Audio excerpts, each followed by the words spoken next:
educators who we talk about everything related to education. What are the new trends? What are the new sort of pedagogies that we have been implementing in classrooms? How they have been coping up with this huge onset of technology that is now to be seen everywhere in schools today. So we discuss this and try to understand from them and their experiences that how we can improve our systems better in each of our ecosystems. I think today is no different as an episode. We're talking about something very important. Like, we all have been hearing about this term, which is experiential learning, but what it really means, how do you actually implement it in the classroom? How do you execute it? How do you train your faculty in these kind of teaching pedagogies and teaching methodologies? How do you sort of how does it improve the learning outcome of students? So we're going to be unpacking this and a lot more in today's episode. And I'm so excited because when my team and I were brainstorming on this particular episode, I mean, we couldn't have asked for a better fit in terms of a speaker than Mr. Sameer Arora, the vice principal of the Shivnadar School, to join us, because he's somebody who has spoken so passionately and vociferously on multiple forums about experiential learning and its use case in the Indian school system. And I think we could not have a better brand ambassador than him to actually talk about it. And also because he comes from an institution that is pretty much synonymous with experiential learning for the kind of interventions that they have at the school ecosystem. So thank you very much, Mr. Arora, for taking out the time and joining us this evening. I'm sure along with me, even my viewers, my audience are so excited to hear from you and your ideas on how you've been implementing this in your classrooms. Thank you, Kritika. Thank you so much. It's good to be here. And I'm sure that, everybody is going to be waiting for us to deep dive into this conversation, because I must tell you, from the time we've released this topic on social media, there's so much inputs that we've been getting from our subscriber base. So I've made sure that, in my questions, I'm covering those aspects as well. And to all my viewers who've joined me, you know the drill already. Just make sure you're sending me your questions, and we have our team that's picking it up on various platforms, and I'll integrate it in my conversation with Mr. Arora today. So let's deep dive into this conversation straight away. So, Mr. Arora, by 2030, India is touted to have the highest number of secondary school graduates. How can we embed experiential learning in our curriculum to make our youth more employable? There's so much chatter about employability. Well, we know that it's very important, but the point really is what is the means to that end? So experiential learning is probably one of the means. So if you can tell us your perspective on this particular aspect. Thank you, Kritika. This is a very interesting question, and I personally testament to the fact that what experiential education can do to you, because I became teacher by an experiential education experience myself. I think it's been a challenge forever between different levels of academia and industry about student preparedness, both for higher education and then joining the workforce. When our young adults graduate from high schools into higher education institutions like yours, I think we get to hear they're not fit enough, they're not trained enough for the higher ed institutions. And I'm talking about a common school. I'm not talking about Shivnadar here. And I think comes 3 to 4 years in higher education institutions, whether you do 3-year undergraduate degree or a 4-year undergraduate degree, they graduate to work life. And the industry states that the academia has not prepared them for work life. Now the question comes, whom should we blame, right? Irony is that all we do across all level education is to prepare them for something. There is a very little time for exploration. There is a very little time for experience. Let me tell you, the schools prepare them for board exams. Am I right? Higher education institutions give them, in depth and breadth of knowledge, a very little experience, hence no employability. Workforce prepares them for a task. So everybody's preparing an individual for something without even realizing that innate nature of a human being is very exploratory, experiential in nature. How did man turn to light a fire and start eating cooked food? How did he start living in society? And the evolved society structures we live in today, that have all been a part of experiential evolution, right? So I think this vicious cycle has to break through. And I think that is where experiential education fits in. The theory was proposed by, I think, an American educationist, I think if I remember his name correctly, is David Cole, who affirmed that meaningful experiences influence learning process. And in today's world, it's not even challenging. All you need is open-mindedness.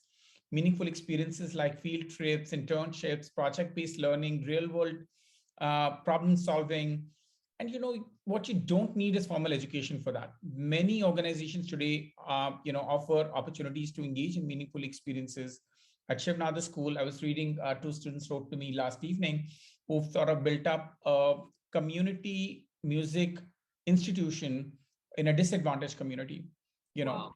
and the process of going through building and identifying a problem that the children don't have a place where they can go and hone their skills, to empathizing with it, to finding the solution, to raising a funding, to sort of advocating adults to join them, to beating the challenges of that you can't go into communities and it's unsafe, right? The whole cycle of experience has taught children what it means to be living in a real world, and our books don't teach that at all. Right. However refined and however experienced teacher you are, you cannot teach life. That can only be taught through experience. And in SNS, we at Shivnada School, Gurgaon, we have two.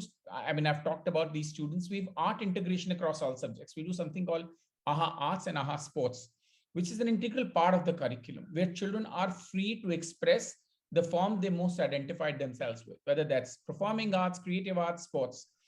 And I was reading about a school, when it was about experiential education, that's an ideal school.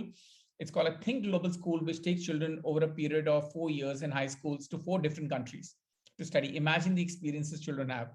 And there is a school in Bangalore, your city, and my lovely city. It's called Pune Learning Center, where the travel every year is a part of the learning experience for them. So I think, please do not prepare children in school level, young adults in universities, and people in the task force for task exams or employability. Just allow them to engage in real world problems, create opportunities for them to solve those. And that is what experiential education is. I think thank you so much, Sameer, for putting down that context very beautifully. And I think you've set a very good use case of why we should be looking up to experiential education and how it's more wholesome and comprehensive than just, like task based learning, which we are kind of synonymous with up till now. Now, for the benefit of my viewers today, if you can just sort of break down that, what is experiential learning? I mean, you spoke about this lovely, community music workshop program that's been put by the students of the Shivnadar School, Gurgaon, and really talk about, like from your experience as an educator, what are the three, four, like really telling examples you have seen the way either you've implemented experiential learning or inspired your faculty to implement experiential learning in the classroom, because I think that'll be a great sort of input for the other school educators who are joining us here today. I think if I tell you what experiential learning is, in a very simple words, I talked about David Kolb, who said it. It's the learning is the process. He identified learning as a process. It's a loop which continues throughout our life. And we're talking about lifelong learning, when knowledge is created through the transformation of experience. David's idea was that unless you experience, that knowledge remains very superficial. So I Right. think there are four components in this. First of all, you create an opportunity for students to have an experience. You know, that can be an experience within the classrooms. It's misnomer that for experiential education you have to go outside the class. It's also a misnomer. The idea is that how do you engage them with the problem in a real world context? It can be in the classroom, within the four walls of the school, and within wherever, I mean, in the world is your community. I always encourage teachers when they design a program, they follow the same steps. Try to create a meaningful experience within the classroom. Once children get comfortable with that, take it outside the classroom, but within the walls of the school, and then a neighborhood community. I cannot solve the world problems if I don't identify with the close problems. I think the next part comes after the experiences, reflection and observation. And also one of the pillars of our learning. That means you allow children to reflect on the experience they had. And when they reflect on this experience, when they observe themselves, what comes is conceptualization. They abstractly understand what their concept is. They learn from that experience. And finally comes the experimentation stage, where the children continue to engage with similar problems. And whenever they approach a problem, they apply the same thing, learning by doing. You know, that's sort of a cycle. Um, do you want me to add more something, or if you I want me would to? love for you to give us like maybe some examples, because like you've had like such a diverse experience as an educator. So maybe like one or two really telling examples I think that you've seen in your career where it's worked wonders and where you've seen like great learning uptake. Okay, I'll tell you about this young boy called Aditya Agrawala. I think he's on LinkedIn, and one can Google him. I think he started something called Kisan Network. For a lack of better this thing, he went to one of the top universities of the world, Princeton. And I think in the third year of his engineering, he was doing his computer science engineering from there. He had to do a capstone project. Now, in that capstone project, he came here and he found that the farmers are facing a problem of, a lack of better word, being collective and being having a bargaining power to sort of, arbitrate with the markets to sell their produce at a requisite cost. He created something called Kisan Network, intervention of technology in agriculture. And he dropped out of college. He was in a dream college. He said, I found my calling through the process of doing a capstone project. Why should I spend another year in college and come back and start from zero? Rather spending 1 year in college, I would rather build Kisan Network. And it's got phenomenal funding from all over the world. Likewise, in Shivnadar, we do something called, we don't do computer science program. We don't do ICT. What we do is we try to map the skills children require when they graduate into the higher education or workforce. So at the end of grade 10th, the curriculum allows them to pick up a real world problem and solve that. Recently, we were in news because a group of our children have worked on an alternative solution to manual scavenging. For them, the idea is when you ask a human being to scavenge your waste, you're taking away their dignity. And how can technology intervene there? So these are a couple of examples I can talk about from Shivnadar School, Gurgaon, and of course, Aditya, if I'm not wrong, he was from one of my friend Ambika's school, DPS Puram, phenomenal guy. So I think these examples are very inspiring. And I've recently had, I'm forgetting the name of the company which founded two children who, after graduation, they founded something like, grocery at your doorsteps in 10 minutes, and they dropped out of Stanford. The Stanford, yeah, the Stanford graduates, right? Yes. So that's the experiential education allows children or young adults. I don't like to call them children. I like to call them young adults. Young adults to explore their calling. And I think one everybody knows now. Google states that they don't care about the qualifications you come with if you don't have skills. So you can do microcredit from Google site and yet be employed with Google rather than doing a very expensive route of education, going to Ivy League colleges and sort of doing masters and then landing up there. So I think the world is changing. Experiential education is the way forward. I'm so glad, you shared those examples, because this is where I feel, this is how we motivate people, like, within our community to sort of bring these concepts to their school ecosystems as well, because this shows that not only has it sort of improved the learning that the student has gone through, but like you very rightly said in the example of Aditya, it actually made him realize and figure out what his passion and calling was. And I think both of us can agree on this. This is such an integral step at this stage, because when you interact with students, we realize that we sometimes give them lack of forums where they're able to explore for themselves what they really want to do. So actually, these projects can also become a great way for them to sort of figure out that what is it that they feel most passionate about. So I'm so thankful to you for that, for sharing that example. And I even think the example of manual scavenging, I'm so happy to hear that, because I remember when we were in law school, so we did a lot of projects where, we wanted to raise our sort of voice that even though we have the Manual Scavenging Act, we still realize that, it's not being implemented. It's just a policy that exists on paper. So it's so heartening to know that actually students are getting to the execution part of it. And they're actually figuring out solutions that how can we bring that policy in action. That's right. Yeah. And in the last school I was working within my last assignment, Legacy School, Bangalore, it's a wonderful school. The children identified a problem of lake destruction in Bangalore, if you're aware. Yeah. So they identified a neighborhood lake, Rachanali Lake. They worked throughout. They interacted with citizens group. The citizens group built up their capacity on understanding how can they advocate against government for the right of having, clean water and sustainable development goals. They interacted with the IISC to identify what are the levels of pollutants in the river, in the lake. How can that be reversed? What are the mechanisms they need to build? They also identified to talking to young children and elderly people who would go for a walk on that. So imagine the kind of perspective, multitude of perspective they're building in. And that lake is very beautifully restored by children of Legacy School, Bangalore.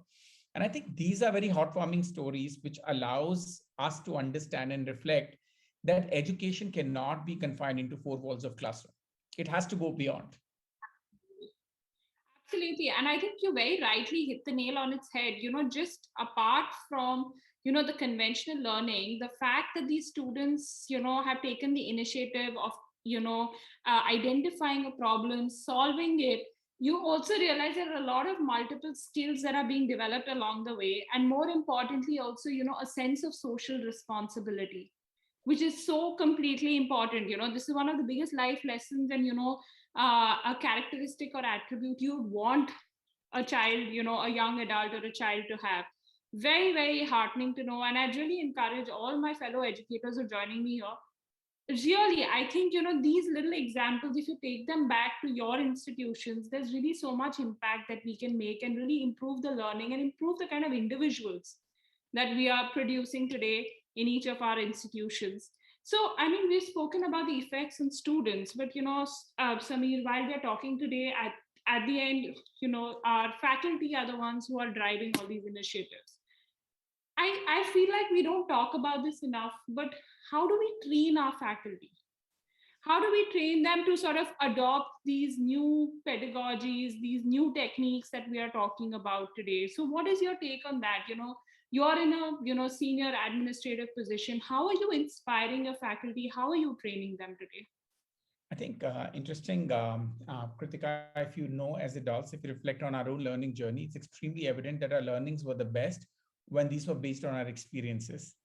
Nobody taught me baking. I didn't go to a baking school, but I can bake a phenomenal cake because it was an experiential learning. Nobody taught me gardening. I didn't go, I love to garden, right? I've met people who love to solve puzzles. It has not been taught in school, right?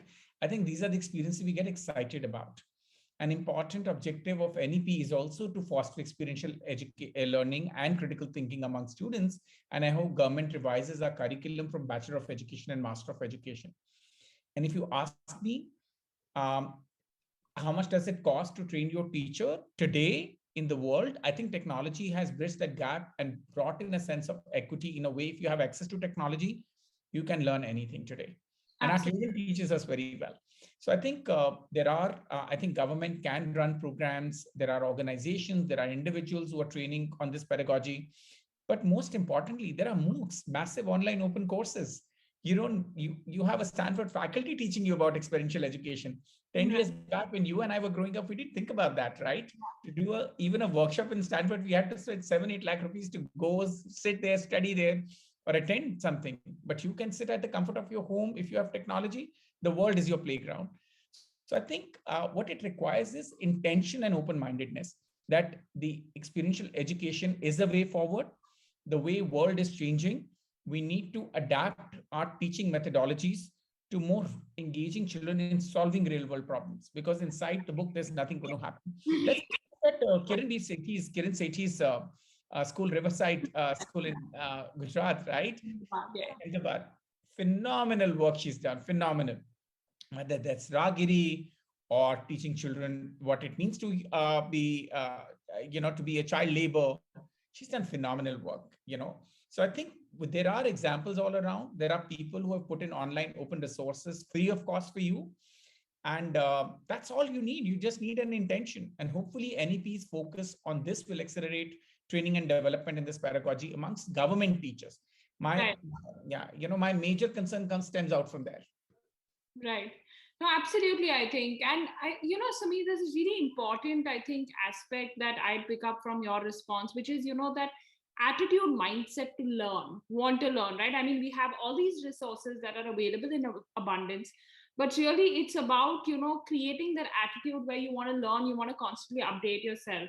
So as a very seasoned administrator, would you like to share some insights on, how you've been constantly motivating your faculty to focus on updating their skills, updating the knowledge component? Because, like you said, you very rightly pointed out, you have government teachers, you have teachers at all levels, right? So how do you sort of inspire that, want to learn more and, want to bring something new to the classroom within your faculty groups? So I'll tell you what a director, Ms. Shashi Banerjee, who's director of all three schools, has given us a very fundamental principle. We are a community of learners. Right. When I and you were growing up, the school was a lighthouse or a beacon of knowledge. And the society was people who did not have that knowledge. And school had to transfer that knowledge to the society. Right.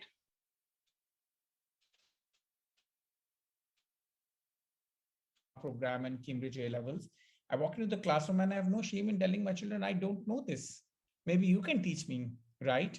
So I think a school like ours, the schools of our league, like Shivnada School, we believe we are a community of learners. When we say we are a community of learners, which means a teacher is a learner too. And as a part of professional development or a part of being a teacher, one of our commitment is to the self that I have to continuously professionally develop myself. So we have dedicated time for confluences where subject experts come together and have conversations, which are departmental confluences, identify the need gap that this is the pedagogy which we want to train our teachers in. We bring in resources. We are fortunate that our leadership team is extremely generous with grants and resources to train teachers. But I think uh, all schools have to first of all identify themselves not in institutions of teaching but community of learnings. The Right. moment we say that, the mind shift changes. And as a part of recruitment process, please mandate certain number of hours for teachers to learn, because if you don't do that, the children are learning faster than teachers today, adults today.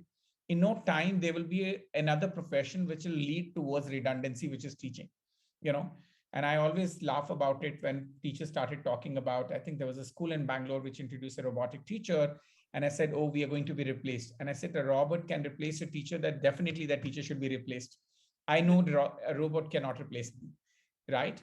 So I think continuous professional development, budgetary allocations, continuous professional development, attitude from teachers to develop, making sure that we do need gap analysis every half yearly or at least annually within the staff to identify what skills were they lacking in and what skills they need to be developing in. So we scaffold them in this teaching, in this journey, is what I would say as a leader, what we need to do. We need to create time in the teaching time, within teaching time, to allow them to learn also. If we are not doing that, then we are doing disservice to our community. Absolutely. I think so. These are some really workable inputs that you've shared with us. And I think just changing the dynamics, I mean, that power relation that exists in the classroom, where, rather than being that the teacher knows it all and, the student is the learner, just making it a community of learners, I think would really just shift and change the entire dynamics of the institution. So I think that's really instrumental. Second, I also think, the idea of, creating more discussion groups, of having a lot of knowledge sharing that's happening between a faculty, like, actually promoting even collaborative learning within the institution is definitely going to be a great step in that direction. And I think on the administrative front, very rightly pointed out by you that, adequate budgetary allocations and making sure that teachers actually have that time to reskill and upskill themselves would actually make a sea of difference in the kind of learning that's taking place in the classrooms today. So while we've spoken about that, I think one of the key buzzwords everybody talks about and we see everybody talking about in abundance is critical thinking. And how we need to produce critical thinkers and thinkers who think out of the box. And I think as a university also, while we listen to all of these words, I think our sort of focus has always been that yes, this is an important skill, but now let's talk about how are we going to produce these critical thinkers. And in our experience as an education institution, we feel that experiential learning is a great way of promoting critical thinking and out of the box thinking, solution providing skills in the students. I would like you now to draw that link for the benefit of our viewers today, that how actually experiential learning is promoting critical thinking. And that's interesting because I've heard this word so many times that I wanted to actually go back and look at a technical definition of this. And guess what, Kritika? This word was Googled in less than 45 seconds, 1 billion, 20 million times. Can you beat it? In less Wow. than 45 seconds, this was the search. This is the number of times the word has been searched in less than 45 seconds. So it is definitely a buzzword. And I think before we establish a relationship between critical thinking and experiential learning, we need to understand what critical thinking is. Right. I think it has three layers to it, critical thinking. First of all, it's an intellectually disciplined process. Of what?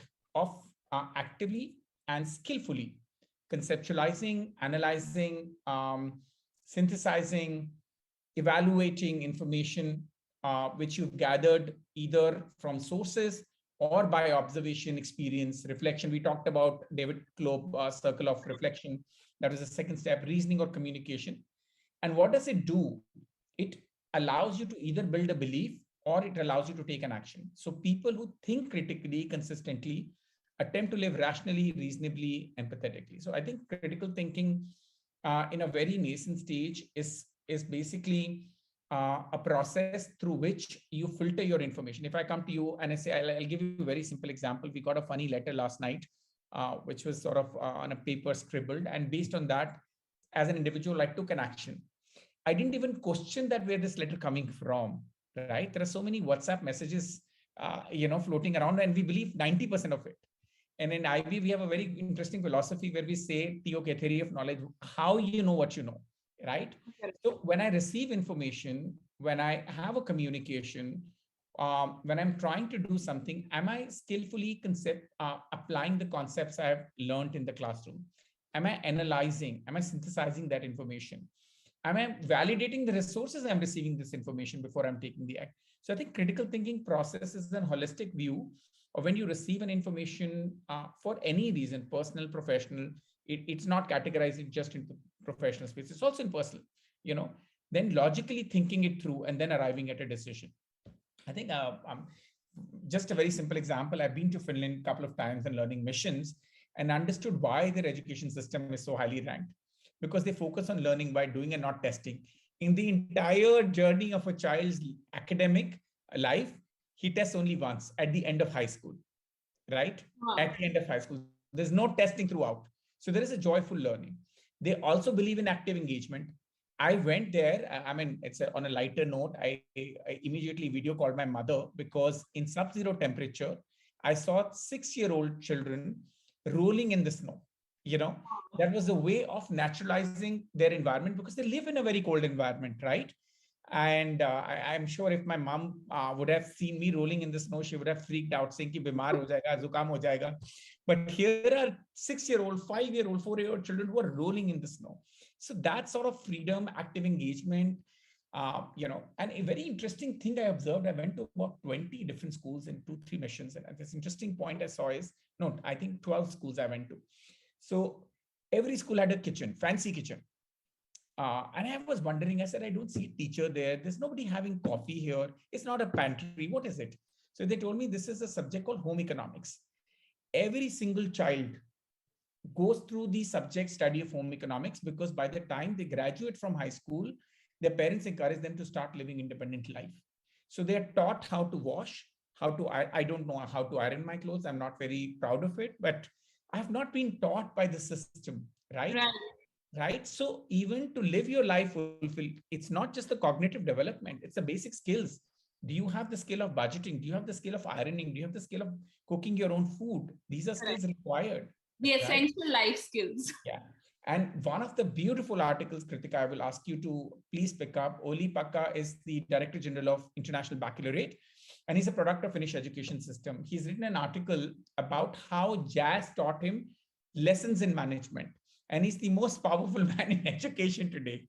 What he learned in jazz, in experiential education, he's applying to management today. So I think that's where it is. So I think to develop critical thinking, one cannot passively teach children, this is the theory, this is the first law of motion, second law of motion, third law of motion. What they need is an active engagement, experiences where they can learn and apply sub skills of, critical thinking we talked about, whether that's analyzing, conceptualizing, evaluating, and so on and so forth. And I think recently I was very impressed with, I don't have any political alliance, or maybe if I'm, for a lack of a better word, I'm more political right now for right reasons. But I think I was reading the Deputy Chief Minister of Delhi government, Manish Sisodia, has launched the Business Blasters program for children, where he's giving 2,000 rupees as a seed funding. Imagine what an entrepreneurial mindset we are setting it up. Right. And that's what is important. We need to give that 2,000 rupees to children. And let me tell you, when I was a business teacher, it still happens in legacy.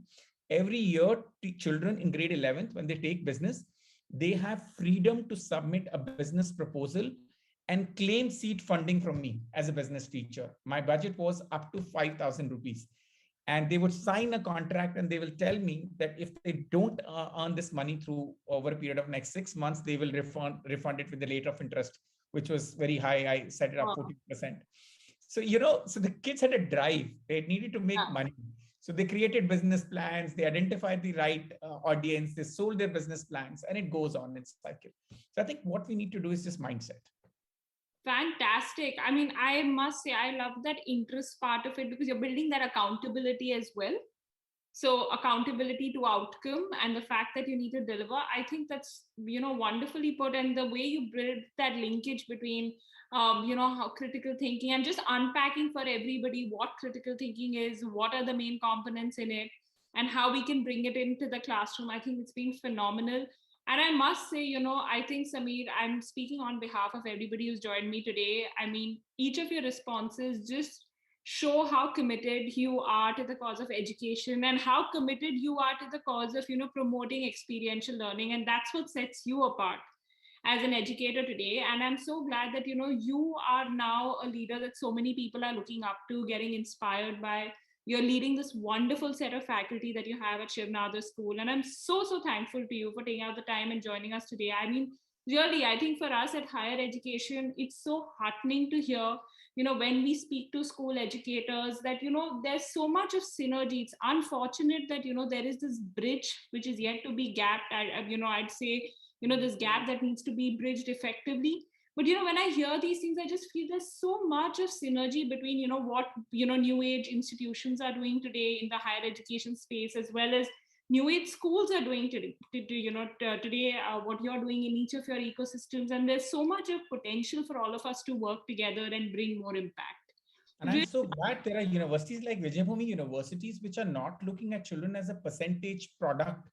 You're looking at them holistically. You're looking at them, what they bring on a table in terms of skills and not in terms of percentage, right? I've seen the best of kids with 99 percentage with very little skills, right? So thank you for building another institution, yet another institution, and giving your commitment to maybe take higher education into a new, I mean, there is a paradigm shift with you folks coming in. So thank you, really grateful for that. Thank you. Thank you so much. I think it's been wonderful chatting with you. And I'm sure that's the same about how our audience feels about it. Really grateful for you to take out the time from your busy schedule and make this time for us today. So big thank you to you, and a big thank you to our audience for actually being such a loving audience, sending us comments on social media and joining us on a weekly basis. We'll be back again next week where we're going to be talking about integrating arts in the school curriculum. So make sure you tune in for that on next Thursday at 5 p.m. Thank you so much, Sameer. Again, it was such a pleasure speaking with you. Thank you, Kritika. Bye. Take care. Bye-bye.